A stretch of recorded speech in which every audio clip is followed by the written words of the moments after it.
The Norsemen's shadow conquests and whispers from afar. The Vikings. Their name was a storm.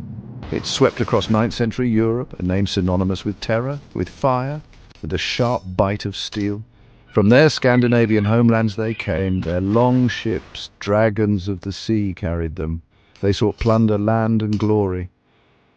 Their voyages were epics of daring. They feared little, or so it seemed.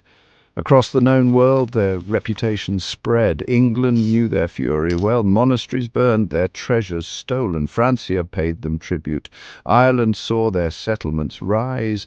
Even the Mediterranean heard their war cries. They were a force of nature, a relentless tide of warriors.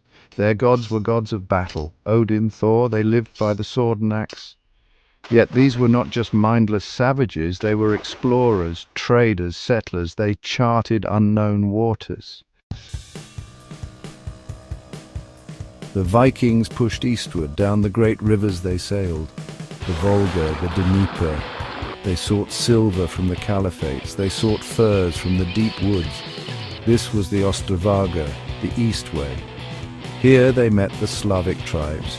These encounters were not simple conquests. The Slavs were a different proposition. They were deeply rooted in their lands. Slavic warriors were formidable. They fought with a fierce, desperate courage. They defended their homes with tenacity. Their knowledge of the terrain was absolute. They were masters of ambush, of sudden, brutal assaults. They used the forests as their allies, the swamps as their shields. This was not the open warfare Vikings often preferred.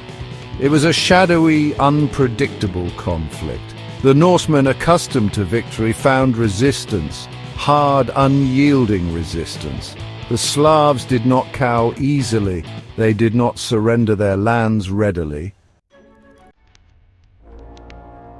Stories returned with the traders, with the warriors who survived the East.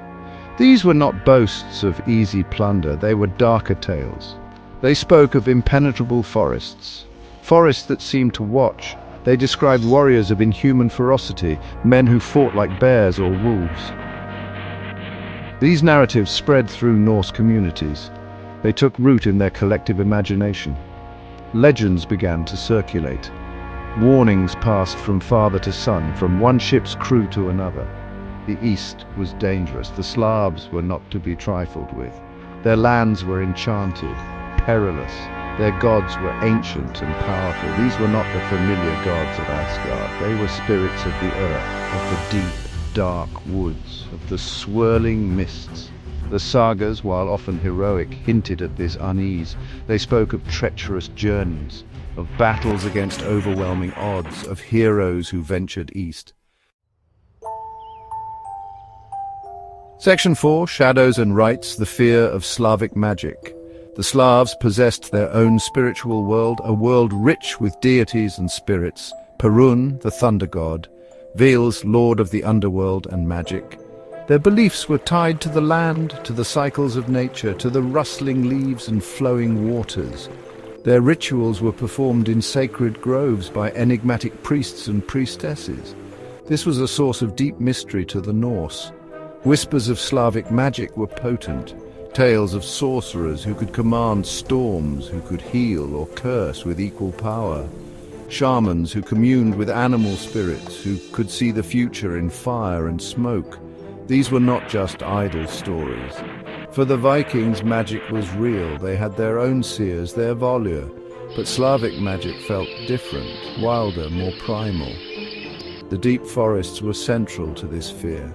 They were seen as the domain of these magical forces, places where the veil between worlds was thin, where ancient beings dwelled. To venture into such a forest was to risk more than just ambush. Section 5, Bastions of Resistance, Slavic Fortresses and Brutal Defense. The Slavs were not nomadic wanderers. They built substantial settlements, fortified strongholds known as grodi. These were often constructed of timber and earth, surrounded by palisades and ditches. They were strategically located on hilltops, at river confluences. They were designed for defense. These were tough nuts for any attacker to crack, even for the Vikings. Viking tactics often relied on speed, on surprise raids against undefended targets. Long sieges were costly, they were time-consuming. They exposed the attackers to hardship and disease. The Slavic Grody forced a different kind of warfare, a slower, more attritional conflict.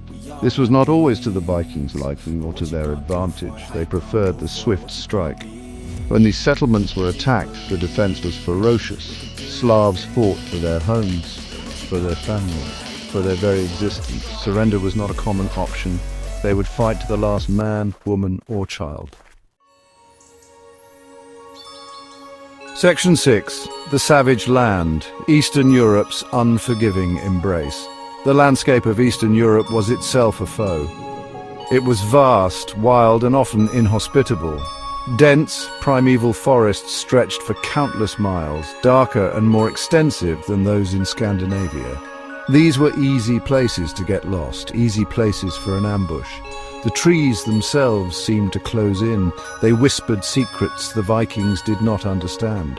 Beyond the forests lay treacherous swamps, endless marshes that could swallow armies. Rivers were the main arteries of travel, but they too could be dangerous, with hidden currents and difficult portages. The terrain was a constant challenge, especially for those unfamiliar with its ways. The Slavs knew their land intimately. It was their greatest ally. It fought alongside them. The climate added another layer of hardship. Winters were exceptionally severe, long, dark, and brutally cold. Snow lay deep for months, rivers froze solid. Survival itself became a battle. Section 7. Echoes of dread, cultural merging, and a lingering fear.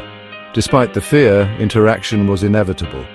The lure of Eastern riches was strong. Trade routes like the Varangian Way cut through Slavic lands. Norsemen traveled to Byzantium. They served as mercenaries in the Varangian Guard. Some Vikings settled among the Slavs. They established trading posts. They sometimes intermarried.